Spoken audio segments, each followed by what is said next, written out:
Kia ora, koutou. E rauranga tirama o te whenua moia. Tēnā koutou I runga I te aroha me te rangimārie o te wā. Koutou o Aotearoa nei, aku mihi kia koutou. Tātou katoa, e nohu haumaru ana I o aki kainga. Tēnā koutou, tēnā koutou, tēnā koutou katoa. Greetings everyone on our call tonight. My name is Tui Taho and I'm the Director of Public Engagement here at the National Library of New Zealand. And I have the great pleasure and privilege of being the MC for tonight. So our panel this evening is going to explore how libraries are responding to the global pandemic, sharing different perspectives and providing insights about the impact that libraries are making in our countries and in our regions. Before we get started, it is traditional in Aotearoa to begin important gatherings with a karakia. So a karakia, in its true essence, are ritual chants that invoke spiritual guidance and protection, and they also focus our collective thoughts on a successful outcome. So I'm going to recite in Te Reo Māori, but the translation is included on the slide, and please feel free to join in. Whakatakata hau ki te uru, whakatakata hau ki te tonga. Kia mā kina ki uta, kia mā taratara ki tai. I hia ki ana te atākora, he tio, he hoka, he hauhu, tihei, mauri ora. So thank you and welcome everyone. Just before we get started, due to time constraints tonight, our panellists are going to be answering 2 questions each, and our aim is to ensure that each speaker gets the chance to share their experience and expertise with you. So as we have quite a few people registered, we're not going to be taking questions from the audience. However, please put those into the chat function and we will meet afterwards and work out how we get back to you in response. But we do expect that this important conversation is going to continue, especially over the next year and at the LIANZA 2021 conference. Also, this event is being recorded and will be made available early next week.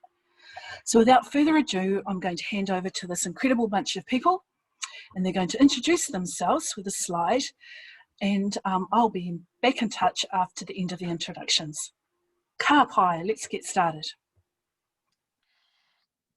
Thank you very much. I bring you greetings from Canberra, Australia's national capital, where we actually have got wild, cold west winds today. I'm responsible for a very large collection, about 10 million physical items and multiple petabytes of digital collections.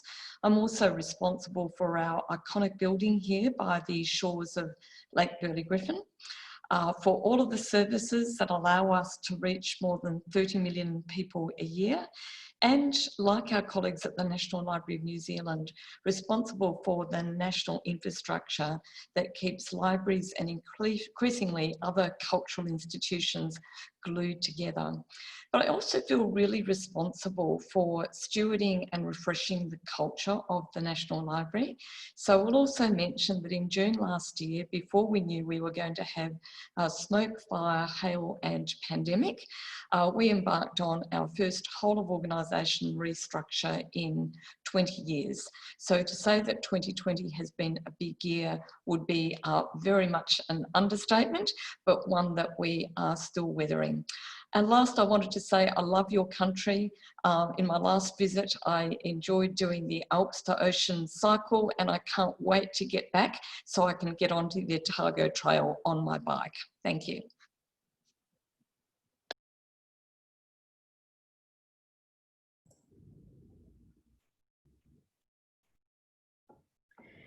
Hello everyone, I'm Jane Cowell. I'm the Chief Executive Officer of the Yarra Plenty Regional Library, and we come to you from the lands of the Wurundjeri people, which is in northeast Melbourne. Yes, we're still in Metro Melbourne, so in lockdown. My journey has been in public libraries, and I started life as a children's library assistant, and you can see the photo in the slide, and I haven't aged a bit. So I've been in libraries for over 20 years, that's all I'm admitting to. And my journey has been through public libraries, through a consultancy for 3 years where I supported public libraries and councils in their strategic planning for their community and library services. And then I went to State Library of Queensland as a senior executive in the Public Libraries Division and the Engagement and Partnerships Division, where and now I am the CEO of a wonderful regional library service that serves 3 councils.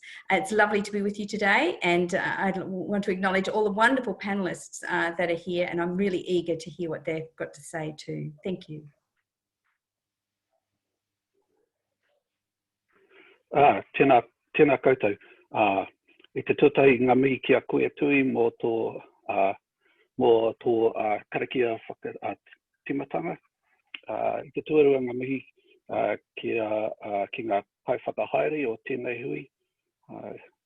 Tuatoru ngā mihi ki a koutou kua huahua mai nei ki te whakarongo ki a mātou. Me o mātou whakaaro. I te tua whā, he mihi ki ngā iwi taketake o te ao, nā koutou te mana, nā koutou te whenua, nā koutou te tino rangatiratanga mō aki tonu. Ko aihau, ko aura ki te mauka, ko takitimu te waka, ko moira ki te marae, ko kaitima moi, rātou ko kaitahu ko Waitaha o ku iwi, ko Chris Cormack taku ingoa. My name's Chris Cormack. I'm from Moiraki in the South Island, but I was born in Kawakoa at the top of the North Island, and now I live at the bottom of the North Island, so I'm slowly getting closer to home. I am tangentially related to libraries. I work on software for libraries, mostly Koha, which was started in Horowhenua, just up the road from here, and is now used all around the world. So I have probably a different perspective to most of the other panelists, being kind of on the other side of enabling them to do their jobs. And that's pretty much, yeah, I'm looking forward to hearing everyone as well.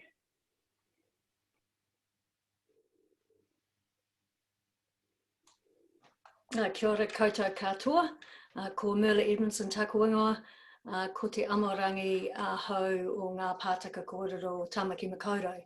My name's Merla Edmondson. I'm from Christchurch originally. I'm the General Manager of Auckland Libraries. So I'm living quite a long way from my first home, but I really do feel that Auckland is my home. I had 17 years in tertiary education until I moved to Auckland in 2004. And probably it's fair to say that the last couple of years have been the most exciting and challenging time in my career. And I think the last 6 months have really challenged all of us. So I'm really looking forward to hearing lots from everybody about how we've coped and how this is really challenging our sector. So welcome everyone, lovely to have you online, and I'm looking forward to hearing from everyone. Thank you.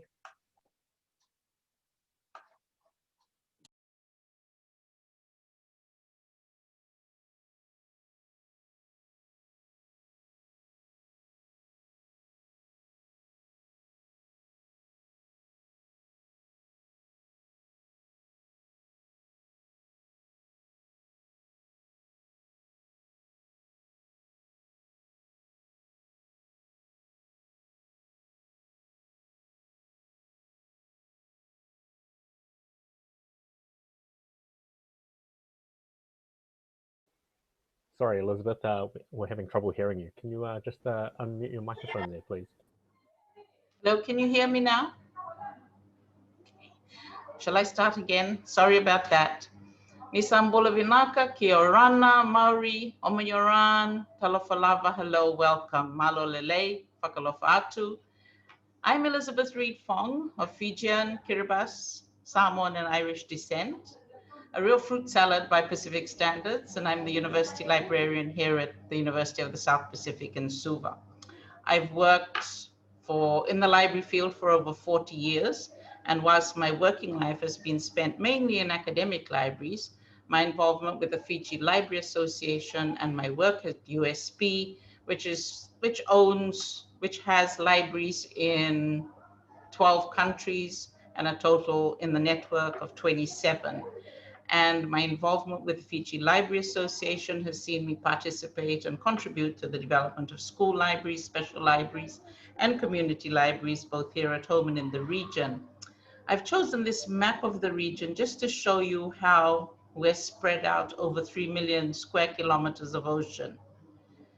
I've spent my life working in this area, and it's home to me, and it's been my lifeline and pathway, not only to my career, but to trying to make a difference in the lives of our Pacific peoples through information literacy skills, which is my passion. In a world flooded with information, of good, the bad, and the ugly, I want our people to be able to discern what is good and not so good for them as individuals, families, and community.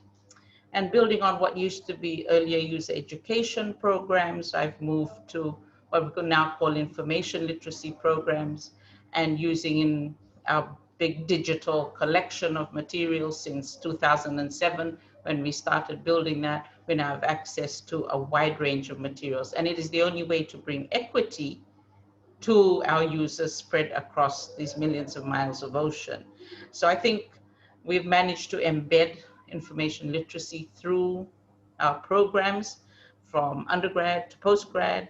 And I believe to be information literate in today's world is essential. And I'm a persistent professional, and I strongly encourage my colleagues to participate in these programs to enable student success. And out there, spread across that region, are about 30,000 students. So if we can get them information literate, we believe the Pacific will progress. Thank you. Hello everyone, I'm Christine Mckenzie, President of IFLA. I'm not sure if you can see it, but tonight I've got my sparkly top on, and that's because it's bin night, and that's how we mark the passage of time in lockdown Melbourne.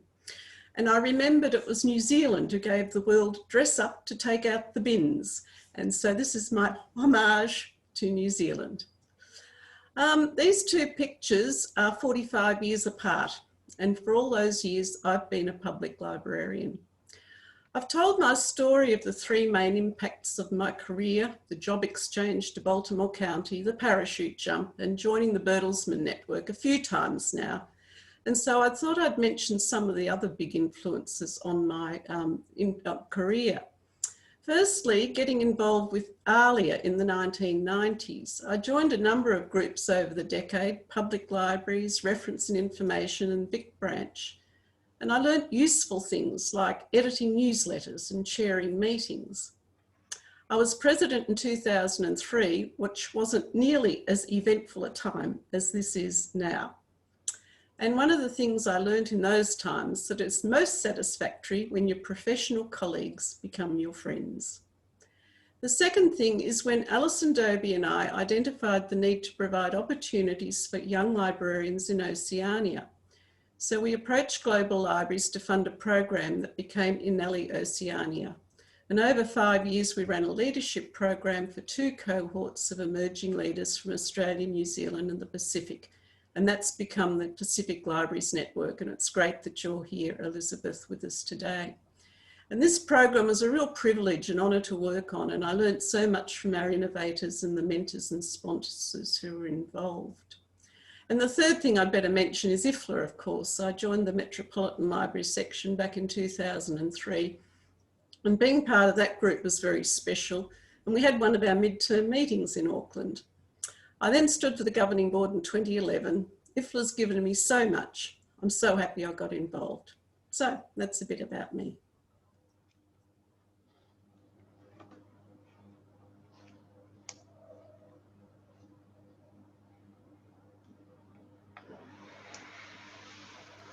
Sorry, Bill, your microphone's still muted.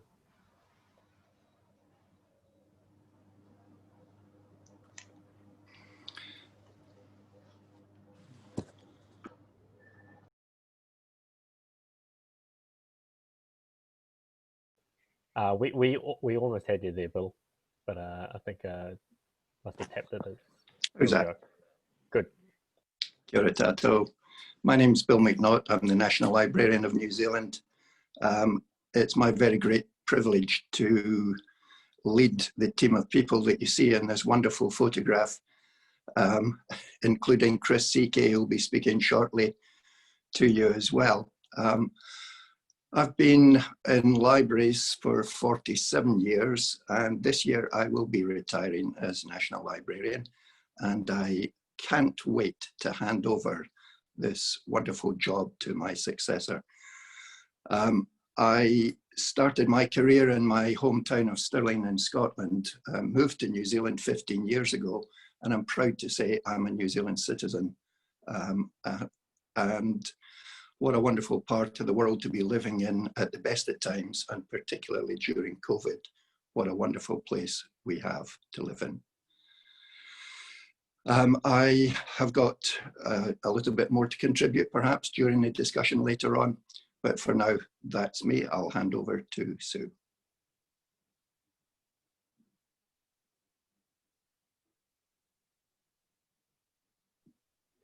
Kia ora koutou, it's Te Lofa Lava. It's wonderful to be here with you all. Ko Sue Roberts, Toku Ingoa, Director Te Tumu Herenga Libraries and Learning Services at the University of Auckland. I thought I would share 3 photographs with you to tell you everything you need to know about me. This is all you need to know. So the first one on the left is me with my grandma Betty, my sister Karen, she's the smug looking one on the right, and my little brother Graham, who is now 6'4". And we're outside my grandma's house there in Leigh in Lancashire, which is where I'm from.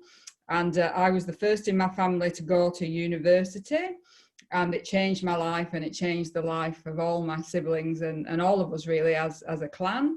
And then that's why I believe in education and the power of learning, and that's fueled me through the whole of my career and life. And I think is what's drawn me, well, I know it's what's drawn me to library work, particularly in an educational context, because without knowledge and without information, there is no learning. So that's the first thing you need to know about me. I'm a long way from home, obviously. And I've not been in, not lived in Leigh, Lancashire for a very, very long time. And I've been in New Zealand for 14 years, a little bit in Melbourne in the middle. The third photograph is of my wonderful team at Te Tumu Herenga. And I know some of them will be watching this, and they've not approved the photograph. So as Bill didn't get approval for his photograph either of the team.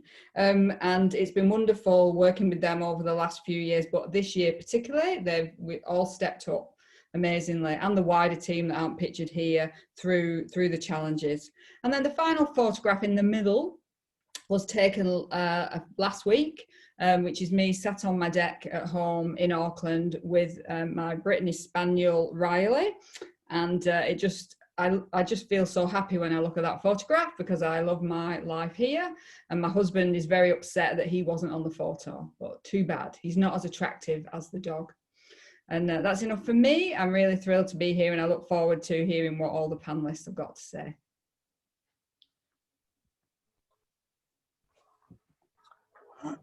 O kia ora koutou, ko Chris CK Taku Ingoa, ko Autu Tumuaki o Te Wharepukapuka o Alexander Turnbull. Ka nui te hari me te kore ki te mihi ki a koutou katoa, kua tā mai nei I tēnei pō. O reira, tēnā koutou, kia ora tātou katoa. Chris CK, I'm the Chief Librarian of the Alexander Turnbull Library. Some of you may not know what the Turnbull Library is. It's a research library and a part of the National Library of New Zealand. It's explicitly defined by statute in the National Library Act, and I am monitored by a statutory advisory group who reports directly to the Minister.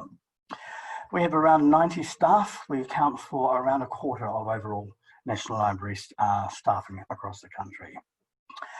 And last but not least, the Turnbull Library is 100 years old this year. So we're in the mood to celebrate, and we've got a whole bunch of groovy things that are going to happen, lockdown or not. So look out New Zealand, look out Australia. Kia ora.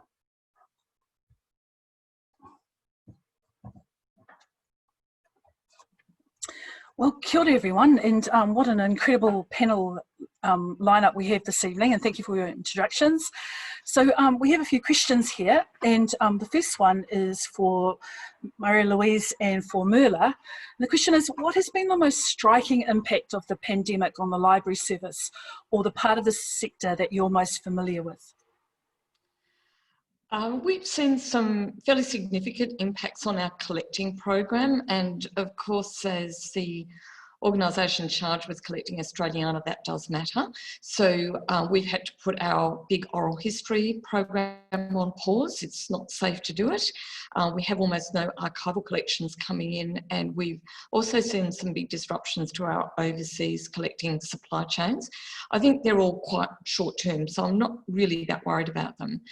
The big things that we've seen might not be surprising. Huge increases in use of our digital services. So our digital collections, Trove, all of our digital services have gone up.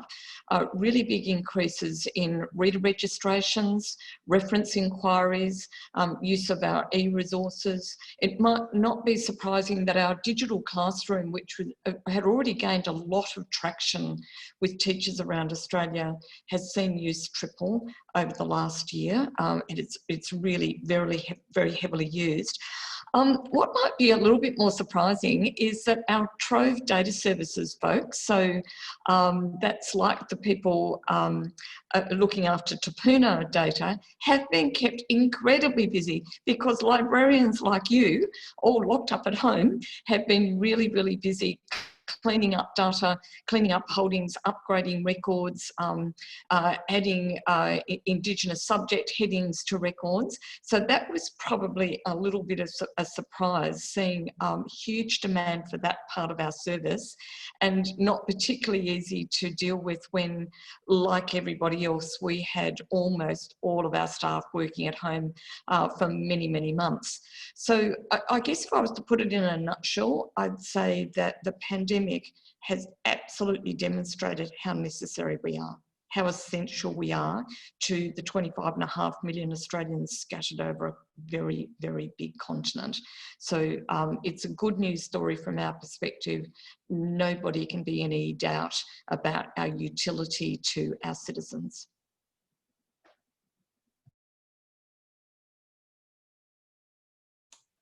Oh, kia ora, everyone. Well, I think one of the hardest decisions for me on the Thursday night before we went into lockdown, New Zealand went into lockdown on the Wednesday night following week. I was in the emergency management room in Auckland Council, and we were already seeing some fairly strange behaviour with some of our customers, and behaviours that were concerning us in terms of people having flown in from countries that already were seeing COVID, and they were mixing with people in our buildings and talking about it quite openly. And we made the call before the country did to actually close our 55 community libraries, and that was one of the hardest things I've ever had to do, actually. And I felt that I was doing it, it was the right thing to do, but it was actually a very difficult thing, and I felt like I was putting myself out there quite seriously. So we're obviously unable to serve our customers in traditional ways, and it's had some interesting spin-offs. Many of our customers have started to adapt to the online, and we've had to learn how to reach hard to reach communities. An elderly over 80s guy who lives in a housing unit next to a very small, one of our remote public libraries. Every day he goes and uses the internet. He was completely panicked, rang us, said he didn't know how he was going to cope in his room, locked up, not able to use the library. So we were able to deliver a modem to him and talk through how to get that set up, how to get online, and he, for the first time, started using ebooks and things with our collection. We're now at 25% of our total checkouts are and that's pretty extraordinary, actually. Our print collection checkouts are reducing, but our uptake is really growing. The other thing we've noticed is there's a much faster response internally to making decisions. So it's funny how when a crisis hits, all of the dross, all of the things that we seem to take so ever to decide, just all fall away, and we actually do the right work. And I think we discovered we could make decisions fast, we could make them good enough, and we could try stuff out and just see how we went. The other thing that's happened in our organisation and in Auckland is understand a recognition of the key role that libraries play. So like the previous speaker said, our community, when consulted on an emergency budget, spoke very loudly about how important libraries were. And so some cuts that were going to happen to our opening hours didn't happen as a result of community consultation. We also, our brand as connectors really was strengthened when we looked at how we could redeploy our people. So people working at home, bringing vulnerable over 70-year-olds on behalf of the Ministry of Social Development.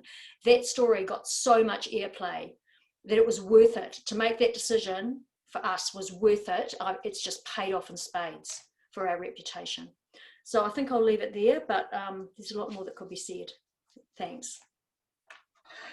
Thank you for that. And you know, building on those examples and what you talked about having to do things differently, faster, a question for Jane and for Elizabeth: what nimble, innovative responses have libraries and the information sector made to the challenges of the pandemic? And can you give some specific examples?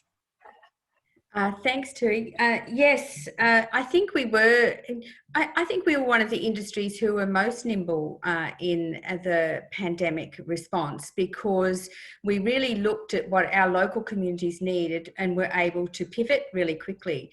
So at Yarra Plenty Regional Libraries, we're a corporation, so we're not, you know, like we're a separate entity that is hired by 3 councils to actually deliver library services. So one of the first questions my board asked me was, why wasn't I standing down all my staff? So, you know, sort of we needed to be really upfront about, you know, that our staff were doing work that made a difference in their communities. And that was really important. And so all of our work, all of our programs pivoted digitally, as did everyone else. But one of the key things that I think, and what really excited me about the whole process, and yes, we all ended up with pivot fatigue, but, you know, sort of what really excited me about the whole process was how capable our staff are. You know, they were frightened and anxious, and, you know, all of this was new to them. They're not used to working from home, but, you know, sort of they were innovative. They came up with innovative ideas. Yes, the first time some of our staff did an online story time, it went up sideways. Did the world collapse? No. And they learnt to put it up the right way the next time. So and the other message that I think we were able to put out, and it leads on from Merla's, you know, sort of work too, is that while our physical libraries were closed, the libraries are still open. So we were just open in a different way. So my staff rang 7,000 members who were over 70 to connect them to our digital libraries, you know, sort of because we knew that they were not really connected to our website. So our E went up by 600% in terms of usage over that time. And, you know, while an older person might know how to download a book, they didn't know that we offered streaming services. They didn't know that they could learn how to better their digital photography through lynda.com. So really, you know, connecting them, talking the 93-year-old who'd got an iPad from her daughter, how to set it up and download her very first ebook, which made her very proud. You know, all of those sorts of things were done via the telephone, an old technology, but really checked in and really helped that social isolation. And like Merla, we got on national television for that work, and First Dog on the Moon, you know, sort of made a cartoon about libraries, you know, sort of because of that program. But we were also doing things. We had teachers on staff who were doing one-on-one homework help sessions while students were schooling at home. We were doing, so instead of our reading to the dog stories, we had pet tales where we had 15 minutes where you could practice your reading to a lizard, a bird, a cat, a dog, you know, sort of. So we were really envisaging different ways of engaging, you know, sort of with our community, and all of those were booked out. Some of our trials didn't work, and sort of staff were really quick to kill something if it didn't work and to try something new. So I think that was what was really exciting and very evident, and we were able to tell that story about libraries, and we've collected all the feedback, and the feedback has been fantastic about how important the work that we were doing and connecting to the libraries. One today said, "You have made lockdown 70% better for me and my family. Put that in your annual report." So yes, we will.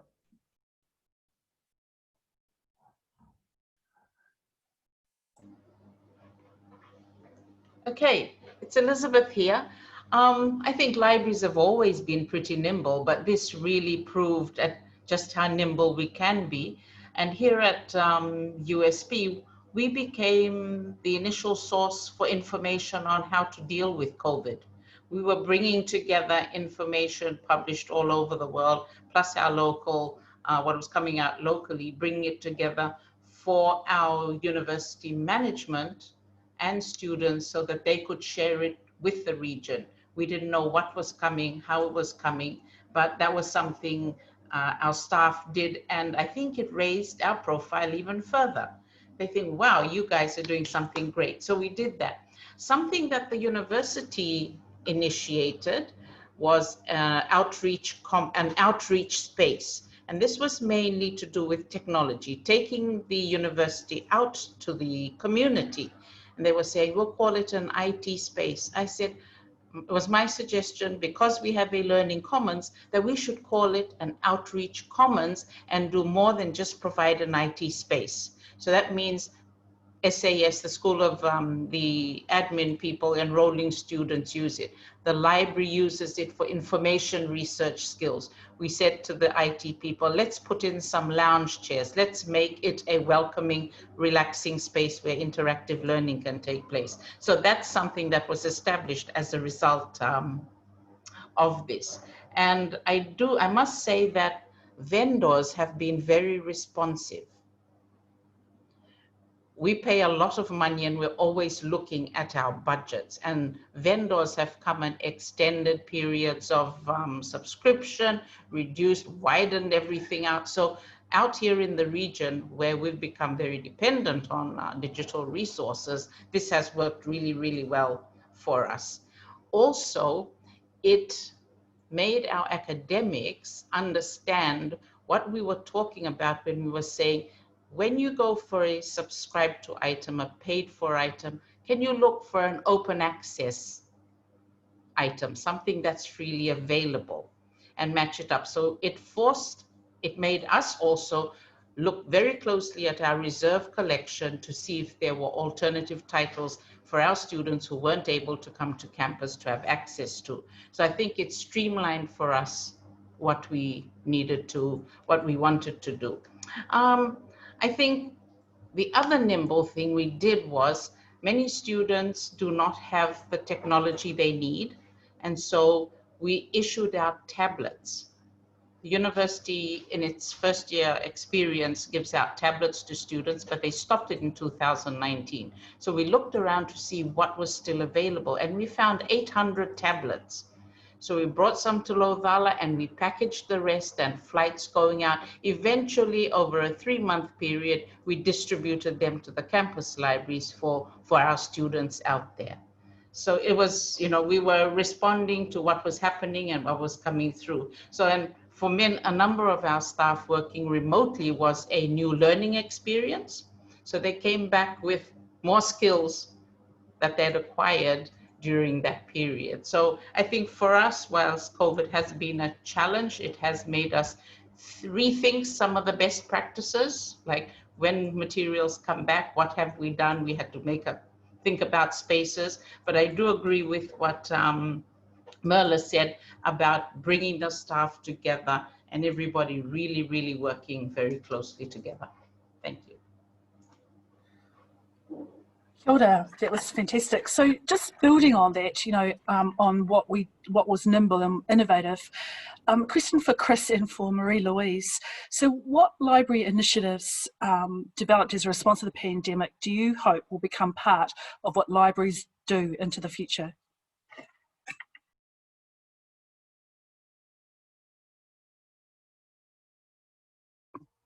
kia ora tui. Something that was developed in response to Auckland's lockdown when the rest of the country was not in lockdown hasn't actually happened yet, but it's about to, and it's a pilot. We have an interesting situation here at the National Library in Wellington where we have a considerable amount of digitised material from our archival collections where we are obliged to only let users view that material in our reading rooms in Wellington. So digitised material that you have to come to Wellington to look at in our reading rooms. And that's to do with donor expectations and particularly with our oral history material. So our Act talks about the Turnbull Library being located in Wellington. So we're thinking laterally around, well, can we have designated Turnbull Library reading rooms around the country in partnerships with other libraries that know the business of research libraries and how to take their customers through that. So I absolutely salute Auckland libraries because that's been a conversation that we've had in play for some time around is there a way that we can get material to Auckland from our archival collections?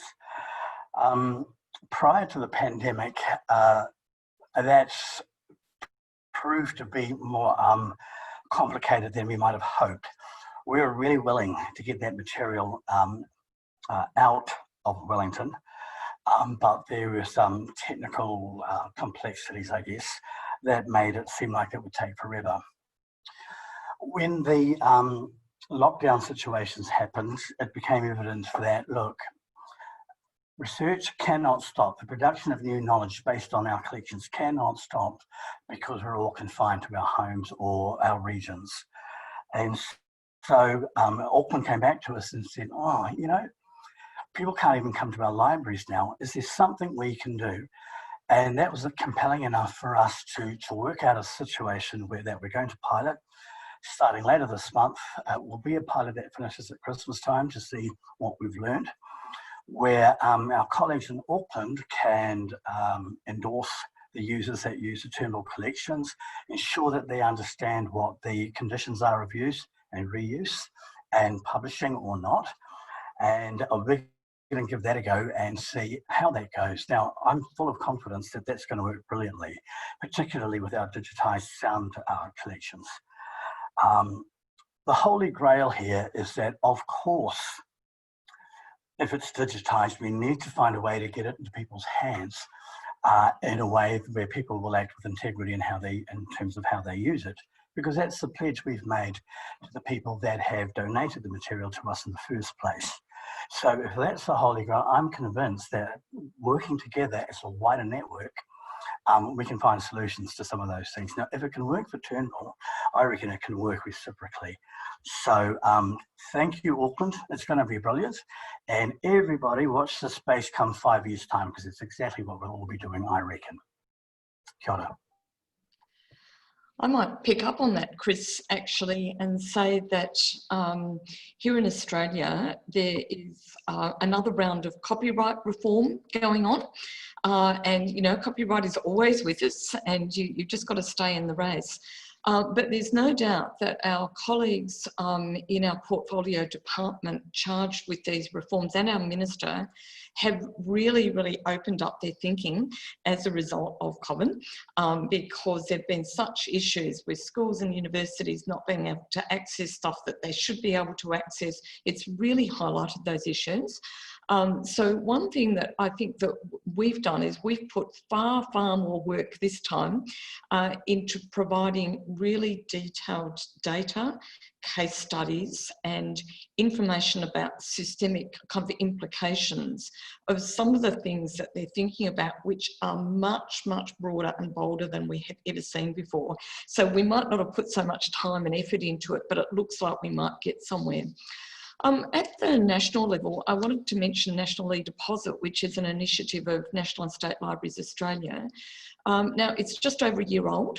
It has 100,000 digital publications deposited in it so far, so it was already cooking with gas. But the wonderful thing is that during COVID, it's just continued on without a hitch. We've all been able to do the vast majority of our legal deposit collecting because it's done digitally. And I just don't know where we would have been placed if we had not had this service in place at the moment. So that's been really good. We had also identified as a group a need to make changes to NED to support bulk ingest of online newspapers, and it had been a little bit difficult to engage with the major publishers on this issue. But with COVID, a very large number of Australia's regional print newspapers have closed. So they've turned into digital only additions to the kind of main city mastheads. So we found that those groups of publishers, again, we put more effort in. It was who we're going to call, what contacts can we make to get to the right person to get this started. And we're seeing really, really good progress in that. So I think that's going to have really long-term implications as well. At the National Library level, it's not so much things we started, it's things that we accelerated. So as just one example, last year, we made a firm decision that we were going to emphatically shift our public programming, and that was about 200 events a year here at the National Library on the lands of the Ngunnawal and Ngambri peoples. We were going to really shift that to digital. We had already understood that events or lectures or book launches that might attract tens or occasionally hundreds of people immediately turned into audiences of hundreds, thousands or tens of thousands of people when we made them available online. So we've changed our organisation to make that happen. And although we will still be trying to revitalise our building when we can really get going again next year, we will never again return to being the National Library of Canberra. We will be digital first, and we'll be expecting to reach enormous audiences, whether it's for book launches, lectures, and particularly adult learning for people in the regions in Australia. So not so much a new thing, but it was just an opportunity to put our foot flat to the floor and to experiment. And really, we've been very, very pleased with the results. So that will continue. Thank you. So the next set of commentary is around the long-term impacts, and just before I hand over to Merla, Elizabeth and Sue, I was just struck by something that Christine said in her introduction about having gone through a crisis previously and then having learnt from that in this new crisis, and that what was at the heart of that was actually our professional colleagues becoming our friends. So I thought that was quite a nice sentiment. So segueing into the next question, what long-term impact do you think the pandemic will have, and how will libraries in the information sector need to think differently to change, adapt and evolve? Kia ora, everyone. So I think in the public library world, in particular, my comments, that's how I'm speaking here. I think we've still got a big issue around the digital divide. So in New Zealand, there were a number of examples with COVID where what we had been saying for years just really played out. For example, you know, trying to get laptops to kids so that they could learn was done in a hurry and kind of only just made it to some kids and never made it in some cases. And libraries have kind of been banging on about that for some time, but we still haven't really nailed it. So we still do not have all our people 100% confident in the digital world, even though we do as leaders keep talking about it, we keep investing in training, we're still not there. And so I think that's still an ongoing challenge. And we have to reach out to those communities that don't have the digital devices and work out how to do that in a way that's meaningful. We've also got to develop more contactless services. We have to work out what less physical visits mean. So what we're seeing, especially while people are nervous in our level 2 zone at the moment here, is that people are not hanging around, they're just coming in, they're leaving quickly. So that whole way that we've set up our spaces as living rooms suddenly is less, right now, is not as meaningful to our customers, and how do we adapt to that? I think we really need to think more about curation and how we're doing that online, and lifting our role as trusted sources of information. We've talked a little bit about new delivery methods for programming. So what was interesting was that we had a whole lot of heritage talks programmed in, and then suddenly we're all locked down. And our crew just moved straight away using Zoom, even though council didn't support Zoom. People used their own private accounts. And interestingly, in a demographic that you would have thought were not that digitally savvy or willing to engage, we had 3 times the number of people engaging right from the get-go than were coming to our events. So online story times, online things like that, I think are going to become the norm. And as Jane was saying, our staff took the time to learn stuff that maybe they had been a bit reticent about learning. I think now our people are a lot more willing to learn. So I think there's a big, we're in another big learning phase. We have to be willing to learn and willing to get things wrong and just get up and keep going. Thanks.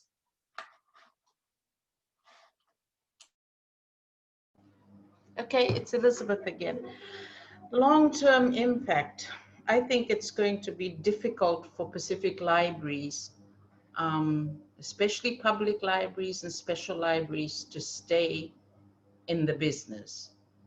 The financial impact of COVID-19 on small ocean states is going to mean money has to be directed to everyday living. And unfortunately, in our societies, libraries are not priority. So I think the long-term impact will be that the libraries will suffer. Those who are studying in the profession, some are doing studies with like institutions like Charles Sturt in Australia, those who are enrolled in our diploma program here with PACTAFE will find it harder to pay the fees, and therefore it will impact on the number of professionals and paraprofessionals around to support the libraries that will remain. One of our long-term impacts, I think, will also be the need to appeal to vendors, and I come back to the vendors, for them to relook at the way they package information and rethink it. Smaller packages that are more affordable in terms of electronic resources, greater flexibility in what the packages contain, perhaps those materials that we pay for inclusive of open access and free, more multidisciplinary type smaller packages for institutions like ours, which are small, and for the public libraries really looking to see if we give you this package, something else comes complementary. I think we will be looking at that. So our challenges will be to continue to build our collections that are responsive to the needs of our people. I think we've done some things at the universities where into our online works. For example, we did a training, we trained our people in the region on Circe Dynix's symphony online through our library lab, and that was a great thing. But for others to participate in that kind of activity will be a challenge. So I think for many Pacific libraries, it will be the economic impact that will be most felt in libraries, whatever we want to do. If we want to digitize, it costs money. If we want to expand certain services, it costs some money more than, depending on what the service is. So we're hoping the long term won't do that, but I think that's a reality we have to look at. But like I said, we were nimble in places, and people are innovative and strong, and I think they will offer programs that will respond to their users' needs. Thank you. Kia ora. Thank you, Elizabeth. Thanks, Merla. I want to just follow up on a few of the things you both said, and this is in that balance between facing the brutal truth, which is what Elizabeth has been giving us, and optimism for the future, because we balance both of those. I think Elizabeth's, in terms of the impact on universities globally, but particularly in New Zealand, Aotearoa and Australia, the lack of international student impact is massive. It is huge, and we have to face into the fact that that has impacts financially.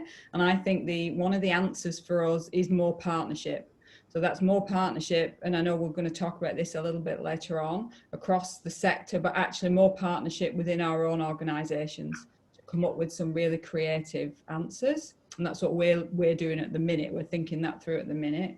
The other two things I want to kind of build on is my colleagues have previously said about how we've adapted quickly. We use the P word, the pivot word. No, we're all over it as well, the pivot word. We use that and talked about that, and that has been fantastic. And we've had our customers at the centre and at the heart of decisions that we've made.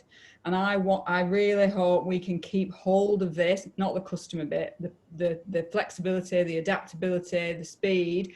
I hope we can keep hold of that and embed that within our culture, in our working practices. I worry that we won't. So that's a challenge, I think, to all of us, that let's hold on to that. We got cut through and we did it because we had to. But often in our normal day-to-day work, there are lots of barriers in our way. And some of those we put in our own way. Let's be really honest about this.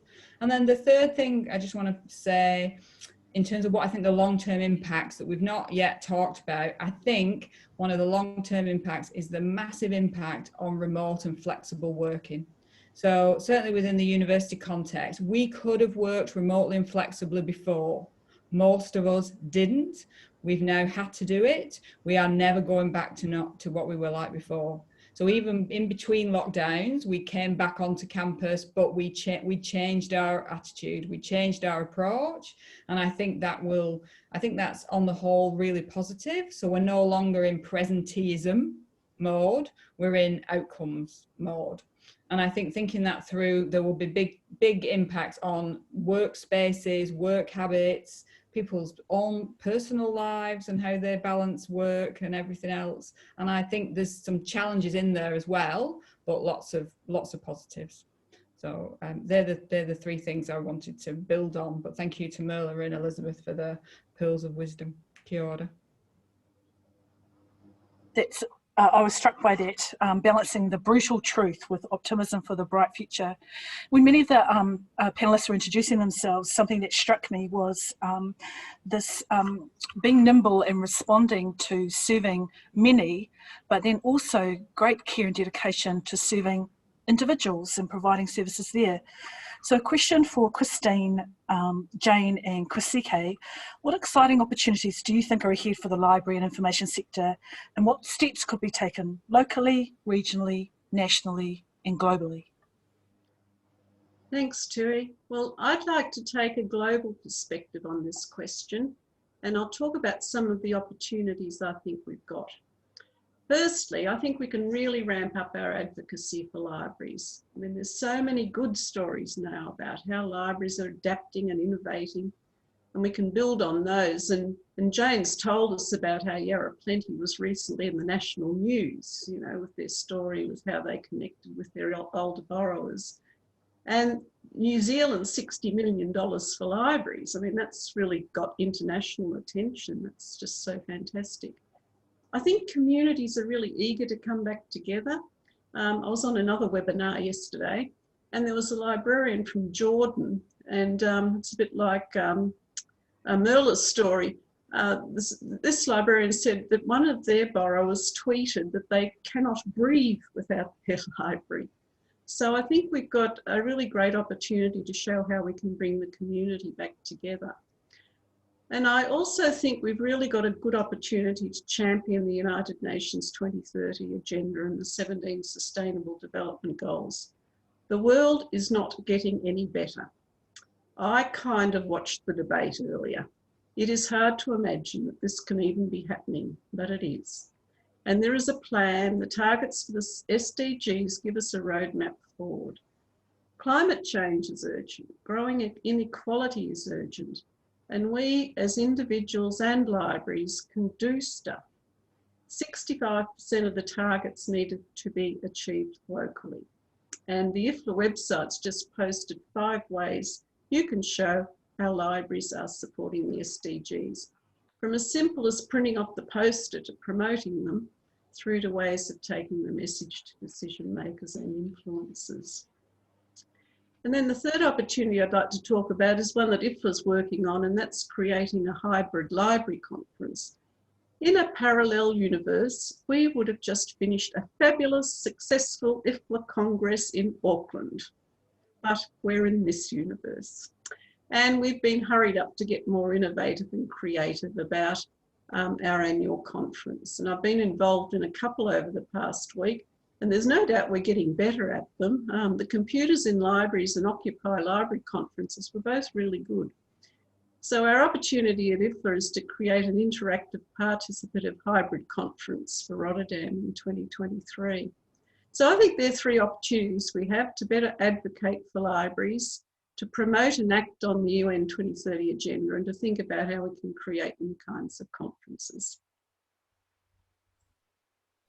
Thanks, Christine, and that's exciting globally. And just to let you know that the IFLA Public Library section tonight is holding our first online open meeting, and I'm sure some things will go sideways, but we'll learn, and we'll get better with some panelists in an open meeting for, sort of making sure that we're taking questions and getting out to all of the public library stakeholders. So for me, I think some of the exciting opportunities for the future, and I will go locally and nationally, but it's really to take a role in the recovery, as Christine has said. So, and in locally, the recovery can be threefold. So one of it is around social connection, and it is, sort of that's natural to us, sort of to do this in new ways. We have to do it in a socially distant world. So how can we actually help people become more connected? We do know from our calls, our 7,000 calls, that people are really lonely without the library. And I've been talking with some Monash academics around some research into loneliness that they can do with libraries. But one of the key things they're finding when they reach out to older people is the first thing they say is that they're missing the library. So I do think that social connectedness is an opportunity to take a role in and to be leaders in that for your councils. The second component is the economic recovery. I do think we have a role to play, whether that can be, sort of hosting panels or, sort of working with councils and Centrelink and job people to actually help people, to get their resume online. I know in some of my communities, 30% do not have internet at home, 30% of the population. So there's still quite a lot of the population that needs support in a new online world. And I think the libraries could take a lead role in that, as well as a lead role in that entrepreneurship, sort of helping very micro businesses get back and started can be a role there too. But the third role is amplifying and supporting what your organisation is doing. So libraries are fantastic, sort of at that. So of partnering and coming together to do things, sort of with local community organisations, with our local organisations, to really amplify and bring together what's happening in the community. And then from that, to really take the feedback, take the impact, do, sort of the evaluation, really pull that together, make sure that you're doing some of that qualitative work and getting that qualitative feedback to give back. Because the Libraries Change Lives campaign here in Victoria, where we've taken quite a lot of video content from people and feedback from people about what the libraries mean to them, has meant quite a lot. And I can report that with that positive advocacy, with that really pushing and informing your organisation what you're doing, I've actually been successful with an increase in my budget for the next year. So, you know, you don't always get a cut, and that is with councils being cut and the income, all 3 councils have had their income cut this year. So, you know, sort of, it's not just because there is a financial, you know, issue doesn't mean that you're not the one that they should invest in to make a difference in the community. So I think that advocacy work is really important, and the 10-minute advocacy campaign that IFLA is doing, you know, gives us a really good, you know, opportunity to really cast our messages really tightly and to be continually advocating. It's not just now, you know, it was the 18 months before that got me the extra money. So, you know, sort of it's really important to continue to put forward that feedback, that impact, and why every one of our staff is doing something that makes a difference in their world. Thank you.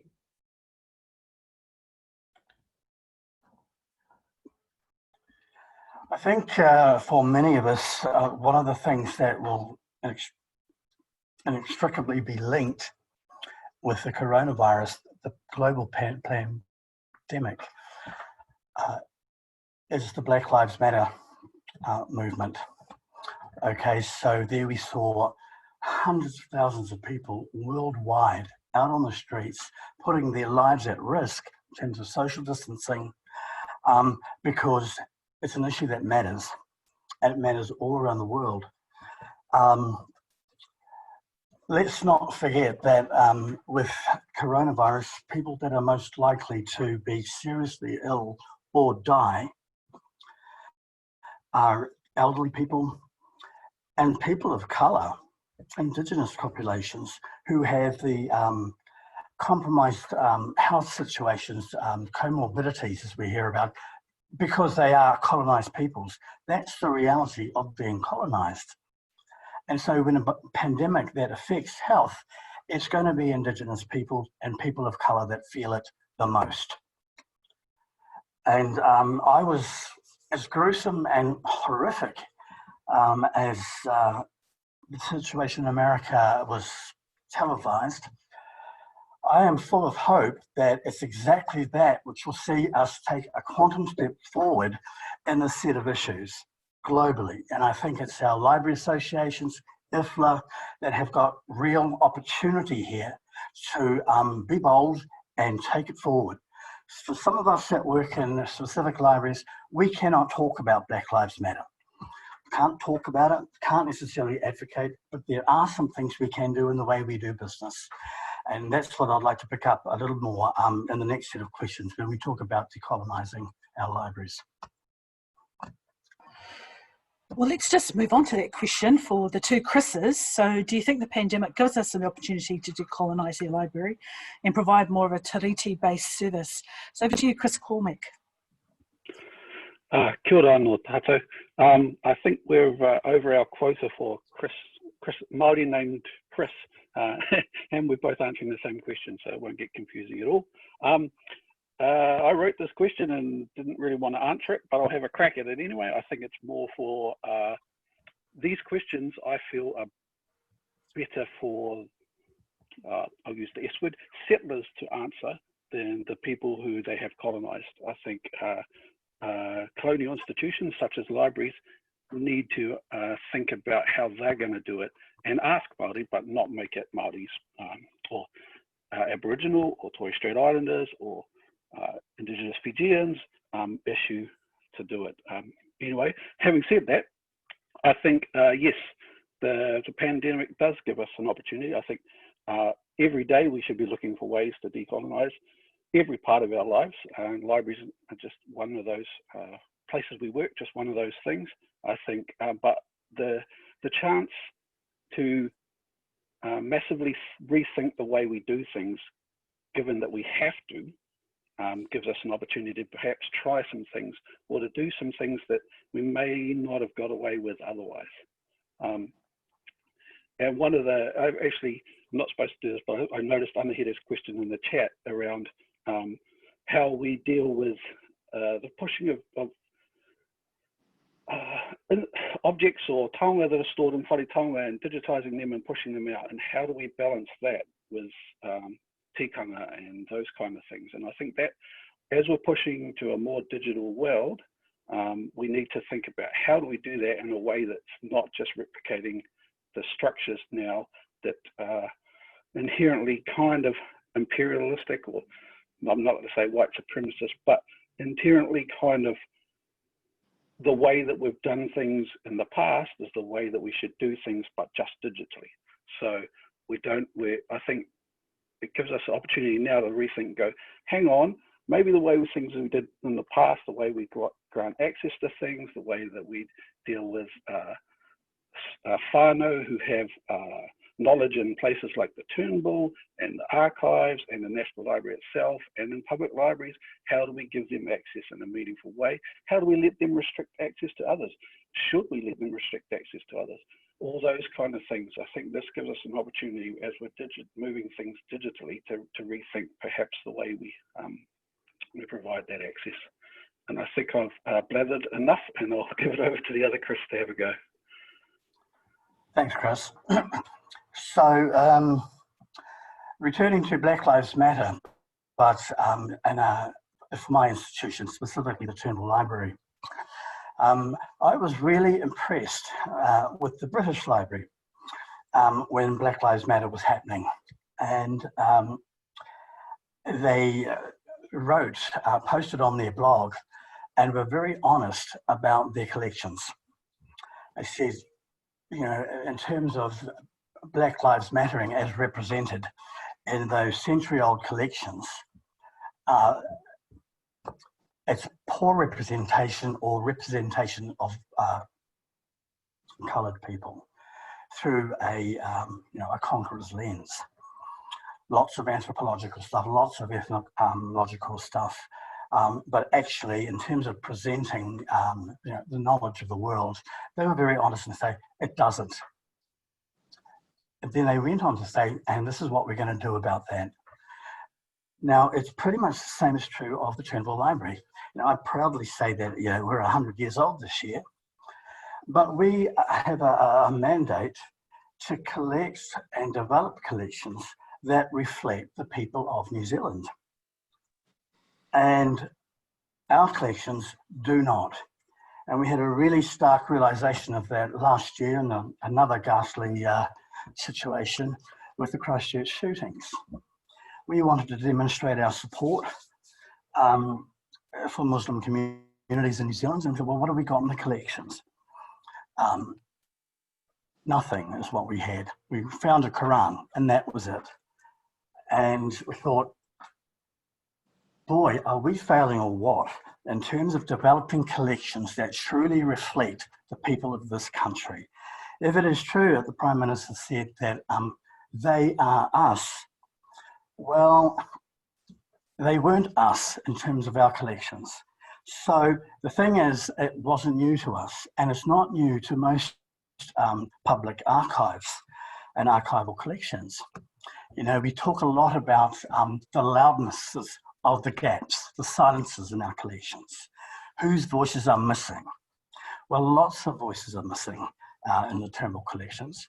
And I think now is the time, because we are somewhat emboldened by the urgent situations that's happening globally, to do something about it. So in our modest way, we've repurposed a curatorial role with some curatorial support, and invented a role which is somewhat experimental called Curator Contemporary Voices. So this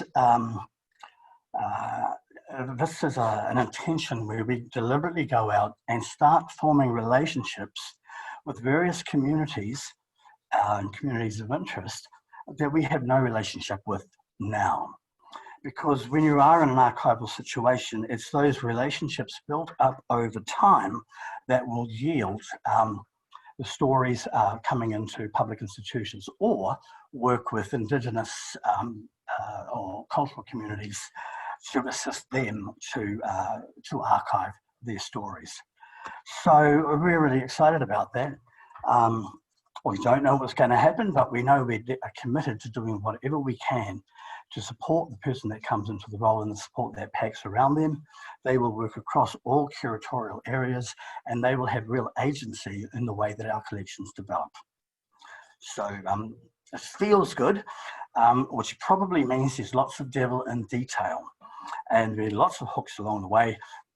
But I think if we're determined enough, and I think if it's about determination and being bold, we've probably never had a better opportunity than now to change the way we do things and change them for the better.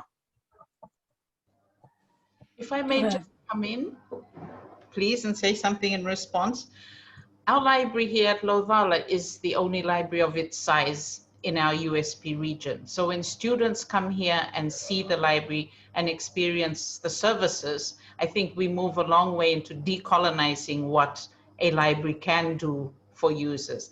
And just on another note, recently, I'm sure you've read about some of the issues we've had at USB with regard to governance and standing up. And I have stood up in my capacity as a staff member and alumni to speak out for good governance. And the responses were, this is decolonizing the librarian. The traditional view of the librarian is, wow, we don't see librarians come out like that. So they're actually doing things to make a difference that we don't normally associate with them.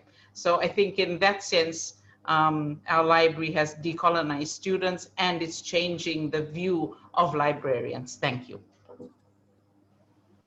Thank you to the Chris's and Elizabeth for coming in there and sharing that with us. A little slightly different tack. So how could professionals in the library and information sector work more effectively to respond to future challenges and opportunities? Throwing this out to Sue, to Bill, and to Christine. In order to I want to answer this from a slightly different perspective, because I think Chris and Bill are going to give us a wonderful view of cross-professional collaboration. I actually want to flag, I think it's equally as important, maybe more important, about how we work with others outside the library profession. I think we always focus on how we collaborate within the library profession, and we do that pretty well. And actually, it's everybody else we need to be thinking about. So just to give you an example, during the pandemic, within a university context, the big positive for us was working across the organisation to put in place complex, and I mean really complex, support for students and for academics. So looking at online learning, looking at issues with end-to-end, with service delivery with the student at the centre. And that gave us real focus for our collaborations, and I think deepened the relationships that we had with our other colleagues. So I think to me, it's more about us as a community, across professions, across whatever we're doing, as service providers, more broadly working together and supporting each other. And I think the pandemic has meant it has removed a lot of silos and actually, and blasted down some walls, I think, between service providers, and let's not build them up again. That was a bit of a Trump reference then. Did you like that? Thought you might like that, bit of a Trump reference. But that's how I think, that's how I look at this. But I'm sure Chris and Bill will give us words of wisdom around working collaboratively across the profession as well. Kia ora, thank you.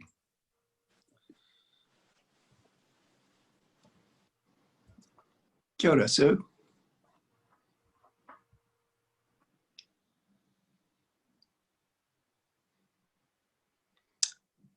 I completely agree with what you've just said, Sue. And I will make some reference specifically to working across the library sector. I think there are two parts to this. The first one I want to talk about is upskilling.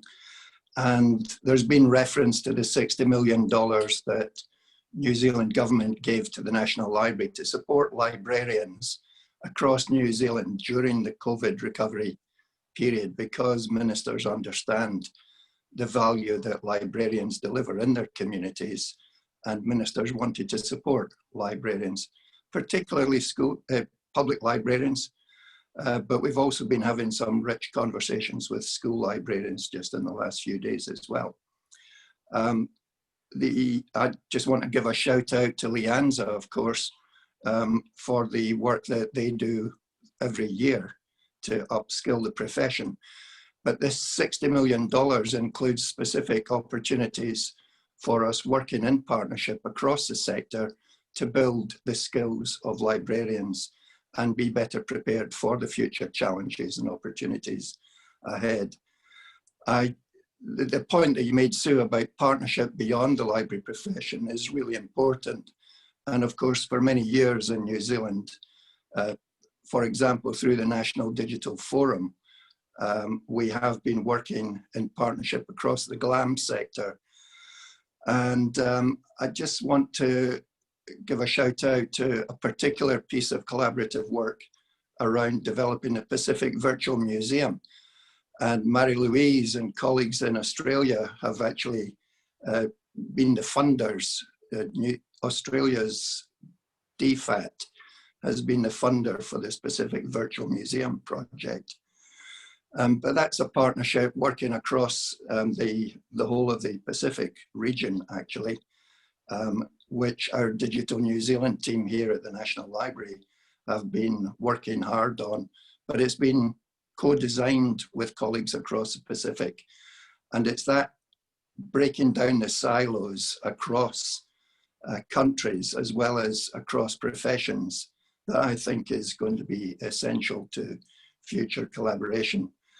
And I think that one of the big opportunities for us, even though we didn't manage to bring IFLA's World Library and Information Congress to New Zealand, is to continue to focus on working with colleagues across Pacific to build some of the capability and strengthen the library profession in a non-colonial, non-patronizing kind of way, but genuinely working in partnership. I think that's one of the most exciting opportunities ahead. Well, thanks, Bill and Sue. And I love this question because my president's theme is let's work together. And I think Jane used the word before, we've got to work together to amplify the voice of libraries. And it's one of the opportunities we identified in the Global Vision Project, in the IFLA Global Vision Project. We know that we need to build collaboration and partnerships to create a strong, united library field. And we need to develop a spirit of collaboration and understand and address actual and perceived barriers to collaboration. So at IFLA, we're currently finalising our governance review, and we're creating a new structure to better enable our members and volunteers to work together and to provide more opportunities for participation. And we're also working with like-minded organisations, and as Sue said, and Bill, those that have got the same values and agendas as us, to promote literacy, to promote cultural heritage, access to information and access to ICT. I did have a little story to tell here, but I think I might leave it because I think we might be running a little short on time. So I'll pass back now to you, Tui. Well, thanks, Christine. Actually, we probably are doing really well for time, so we might come back to that story. But you will get a second go because we're into our last question, and I think it's probably a pretty key one. Someone mentioned earlier about what this whole experience has thrown up for us is just how necessary and trusted libraries are. So the question, the last question of the night for Jane, Christine and Bill, what steps can be taken to make the impact of library services more obvious to governments, decision makers and potential users? Thanks, Tui. One of the things I love about working in the library industry is there is an unwritten rule, and Christine, Bill, Sue, we've all talked about it, and that is if somebody reaches out in the sector sort of for help or, sort of for learning, that we all share and learn from each other. And it's a wonderful, sort of component and value that we have. And that's what I think that we need to highlight and bring to the fore. I think we need to do more research. I think, you know, reaching out to our academic partners to really think about what the impact of libraries are, you know, sort of either in an academic setting, a school setting, or a public setting.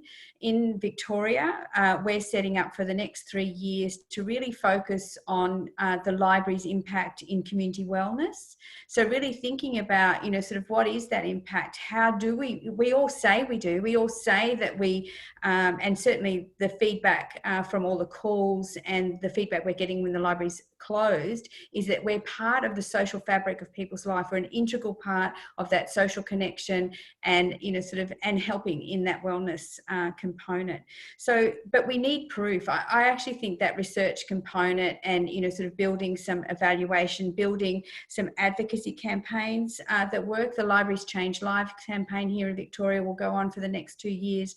Again, building stories, building the quantitative with the qualitative story of impact is really important, and then showcasing that to not only politicians. So yes, politicians are important because they fund us, but it's also to other, you know, sort of institutions. One of the key things that I've learned is showcasing what libraries do to some academics in social sciences meant that they had no idea, that they said, oh, libraries are like that. So then they put libraries in their research and asked the question to the seniors, and they come back to me and said, oh my God, Jane, they say they're important. You know, so, you know, building those partners outside of our normal, you know, sort of reaching partners who are not necessarily the people who have always been with us, I think will really expand the message of the libraries and expand the impact. But doing some of that collaborative research, I think, is really important. Oh goodness, Jane, I think I'm saying the same thing as you just said, because I think one of the most powerful ways of showing the impact of library services is to have good stories. And of course, it's important to have good data too, but it's the stories that people remember. IFLA's got a website called Library Map of the World, and that's a source of basic library statistics. So it gives country level data, and it gives a worldwide comparison of different metrics by region.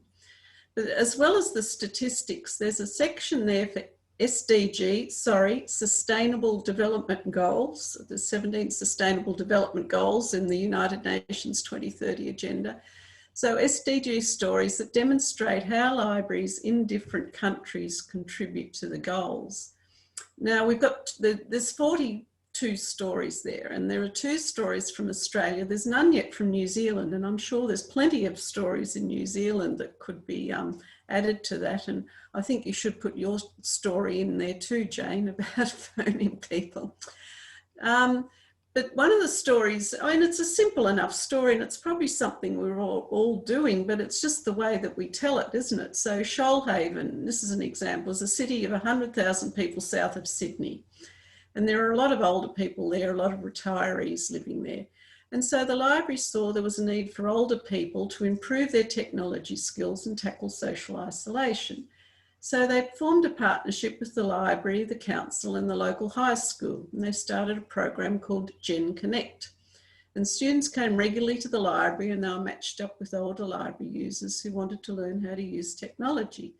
And they were able to have 1 hour a week, and there are over 40 participants who signed up. And interestingly, when the library asked about the effectiveness of the program, the young people said that the socialising and building relationships with the older people was the best part. The older people were a bit more pragmatic. They actually valued learning about technology more, but they also valued the social aspects. And so, as I said, there's 40 more stories there on the Library Map of the World website. They're inspiring and they're heartwarming, and they really show the impact of library services. And IFLA's put out a storytelling manual to help craft stories for impact, and you can find that on our website. Back in the day when I was at Yarra Plenty, the State Library Victoria and PLVN did a number of research projects, as Jane has described, for wellness, and they looked at demonstrating the work on, there was the return on investment report, there was work on how libraries support the creative state, libraries building communities, the value of providing ICT. And that was all really, they were, you know, good research projects. And so all this has been documented, and I think it still stands. So I think there's a fair few ways we can really make our impact known.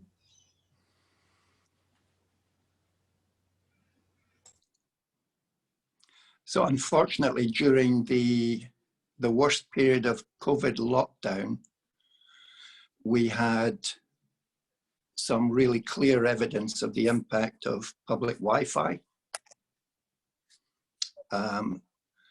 Because we had to close it down for most of the public libraries in New Zealand that we serve with our public Wi-Fi service, APNK. And ministers discovered that the feedback that they were getting from local communities made it obvious that people really depended, some of the most vulnerable people in the community really depended on that free public Wi-Fi.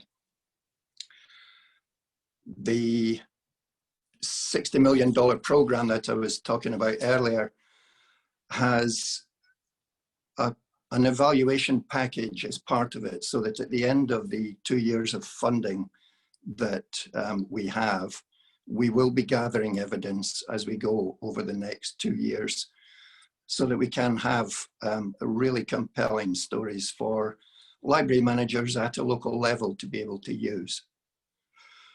And that, I think, is one of the biggest opportunities that we've got to achieve a significant shift in the way that people understand the value of the work that libraries do. We've been working with colleagues in the Society of Local Government Managers, so chief executives and politicians through Local Government New Zealand will be getting this evidence fed through to them on a regular basis. And of course, we'll be preparing a briefing for our incoming government and the new minister that we expect to have after the general election. So there is an important role for the National Library to play. We're also working with public libraries at a very local level. In Dunedin, we are going down, I'm actually going down to Dunedin tomorrow to help them launch their Community of Readers initiative. And again, an important part of that is gathering the evidence at a local level of the impact that reading has for young children aged between 6 and 8, looking at that early years opportunity that public libraries can give to get children off to the best possible start in their lives by becoming readers for life. So again, we'll be gathering evidence, working with partners. The university will be helping us gather evidence. And again, these are all part of the stories that we need to be feeding through to decision makers at local level and at national government level. Just some of the things that we can do. Kia ora.